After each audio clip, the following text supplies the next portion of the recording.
Well, howdy, my friends. And what up, peeps? And how's everyone doing? I thought about making a t shirt with just what up, peeps. It's like, I don't use that slogan often enough, but it's in a majority of my videos. It's like, do I have a catchphrase? Not really. Well, it is what it is, right?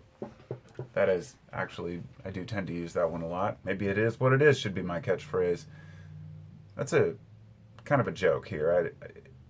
Having a catchphrase is something that is, I don't know.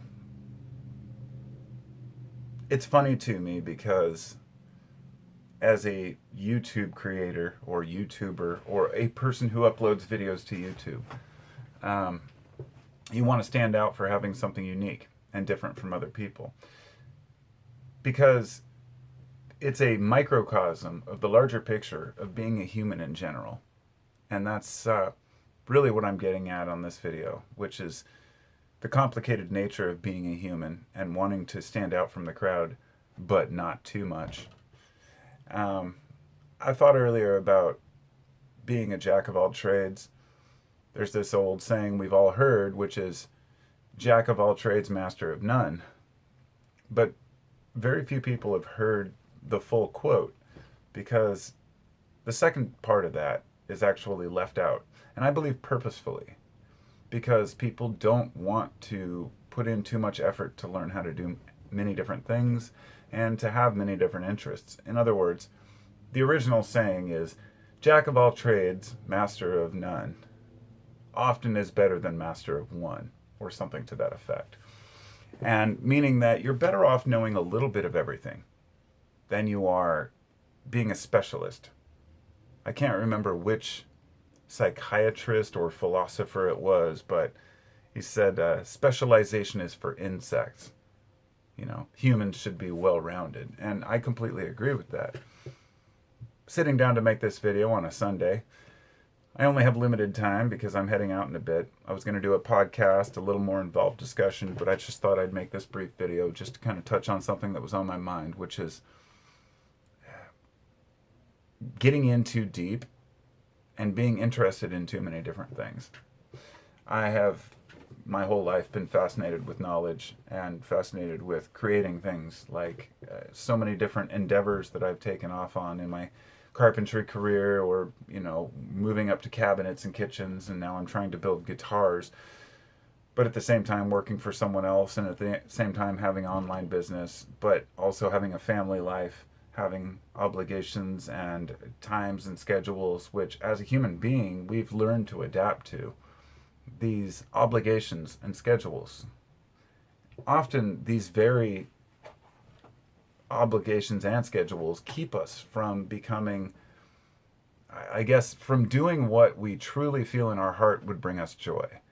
And there's that difficult balance of saying, what as a human makes me happy, and believing the grass is greener on the other side when in fact it isn't. Let me give you a simple example of it. When I was younger, about 18, 19, 20, my friend and I talked about traveling the world together, and he wanted to travel, and I did too. And then another friend and I, around the same time, just after that, drove out to Montana to look for land, to kind of get away from the city. Then in '98, I met my wife, and I totally changed my perspective. I said, I want to stick around and, lead a stable life. Well, my friend traveled the world.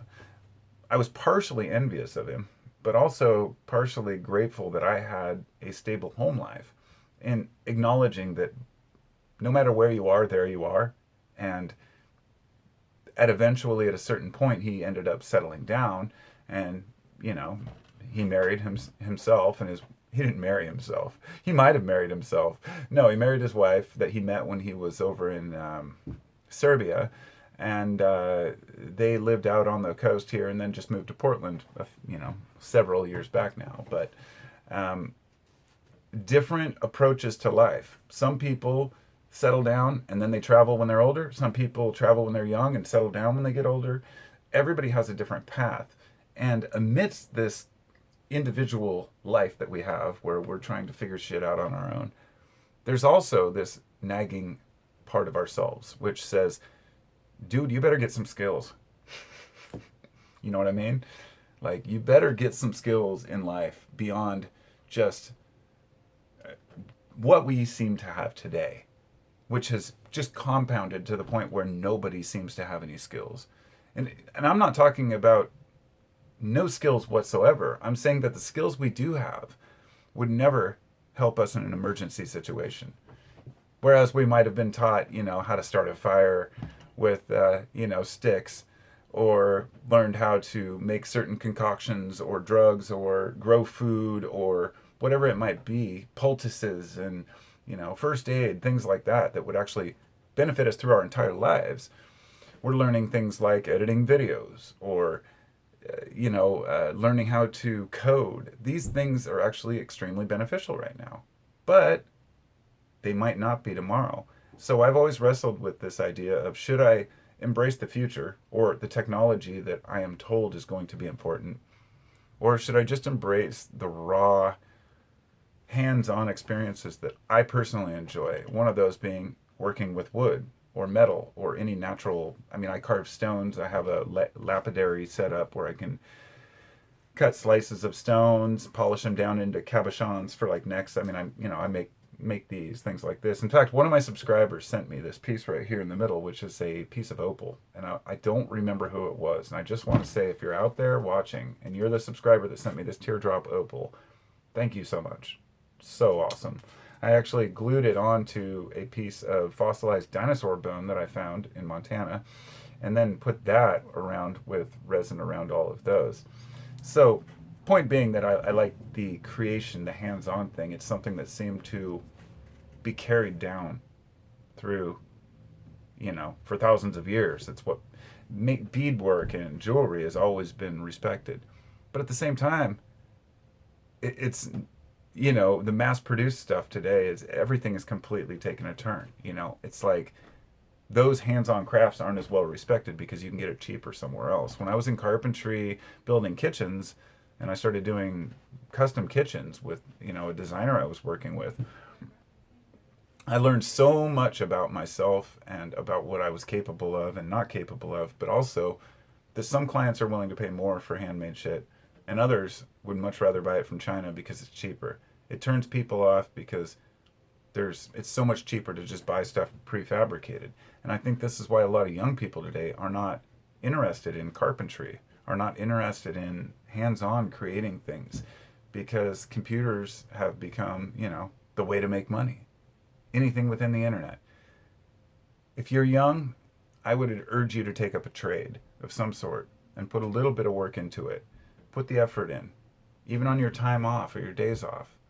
It's like right now, as I know I'm not going to become a millionaire building guitars overnight, so, I'm working for someone else as well, building tiny homes now, and that's fascinating. It's great because it's 4 days a week, and then I can come home on Fridays and Saturdays, work on my guitars and try to keep myself going. But ultimately, it's easy to get kind of lost in the details, and I think as humans, we're just doing the best we can, looking around at other people to see what they're doing and trying to figure out what to do for ourselves. It's complicated, but it doesn't have to be. I think in our hearts, we know when we're doing well, but that can get often skewed by, our perspectives of the world. At any rate, I got to get going. We're going to head out, so I will talk to you all next time. Let me know what you think about trades and hands-on things and being a jack of all trades versus, specializing in something. And that's about all I got. Talk to you next time.